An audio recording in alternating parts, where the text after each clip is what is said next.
Welcome sa Pinoy Insider TV.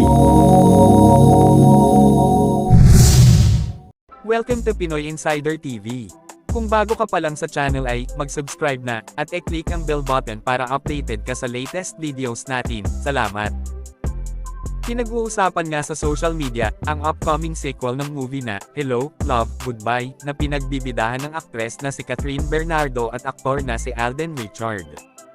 Pumatok talaga ang kanilang tambalan, at yung chemistry nila is grabe talaga ba naman. Pero anyway, kamakailan nga ay nag-celebrate ng birthday si Kat sa Palawan, at spotted nga na magkasama sila ni Alden, at hinarana pa nga ni Alden si Kat, at si Catherine naman ay tuwang-tuwa.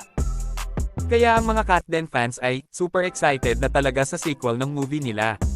Anyway, nasupresa naman si Kat nang dumalo si Alden sa isang surprise birthday party na inihanda ng mga close friends ni Kat para sa kanya.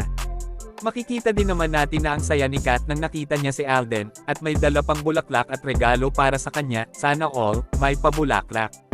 At ito pa, makikita mo rin sa larawan na nakayakap si Alden kay Kat ng mahigpit. Sana all, sobrang sweet nila, parang lalanggamin na ako dito. Wala namang problema kung nililigawan nga ni Alden si Catherine, parehas naman silang single na dalawa, at kung aabot nga sa more than friends ay, maging masaya na lang tayo para sa kanila. At ito naman ang mga ilang komento ng mga netizen.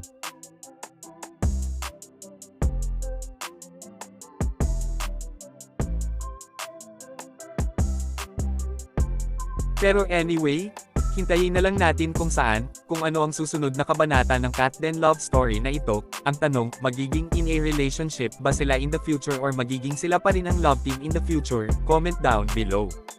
Pero anyway, salamat sa panunood, at huwag makalimutang i-click ang notification bell para updated ka sa mga latest videos natin, at mga ka-insider, paki-like and share na rin. Salamat!